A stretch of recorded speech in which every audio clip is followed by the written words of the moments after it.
This episode is brought to you by Accenture. When your advertising operations fall out of sync, everything else follows. Spotify and Accenture are working together to reinvent the rhythm of ad sales, using automation, analytics, and smarter workflows to simplify campaign delivery and access better data across the business. The result? Less time spent on operations, more time connecting brands with the moments and fandoms that matter most. Learn more at accenture.com/Spotify. And now, stop me if you've heard this before on the Toddcast podcast. When a band hits their stride, it's not up for debate. You feel it in the numbers, the legacy, the weight in everything they've done. Godsmack is one of those bands.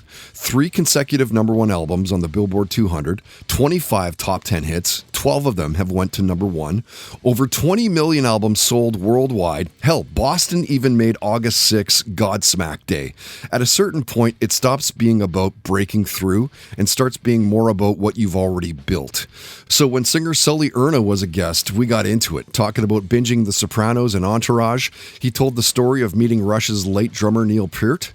We got into superpowers. We talked about the documentary he's working on, the early influences that shaped him, Aerosmith, Boston, Zeppelin.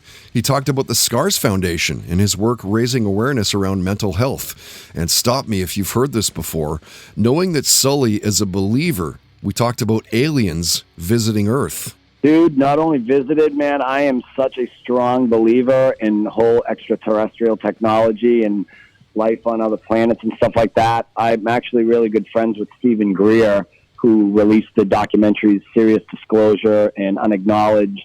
And I am way, way into that stuff, man. And I am not only a true believer, but I really believe that in the next 5 to 6 years that I think we're going to have some exposure, some real exposure.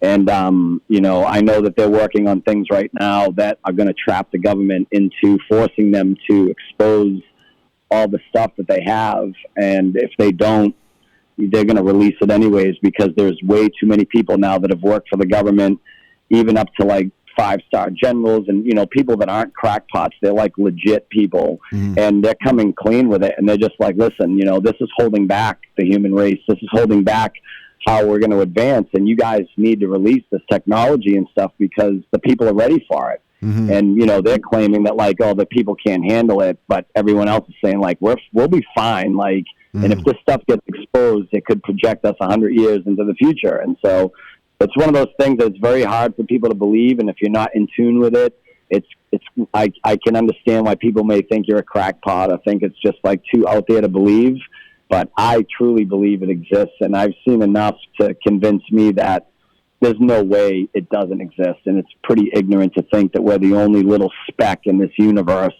And we don't even know how many universes there are to think that it has life form on it. I've had enough people answer that question with, dude, not only have they visited, but they're probably living among us present day, right now. For sure. Yep. Yeah. I believe it, man. Yeah. I think there's going to be a lot of stuff exposed, and I think when it comes out, it's going to be a shit show. Yeah, it'll be interesting. Religion, that goes right out the window. Totally right. Stop Me If You've Heard This Before on the Toddcast podcast is powered by the HomedWell Group. Buying a house? Selling your home? Contact Kyle at homedwell.ca today.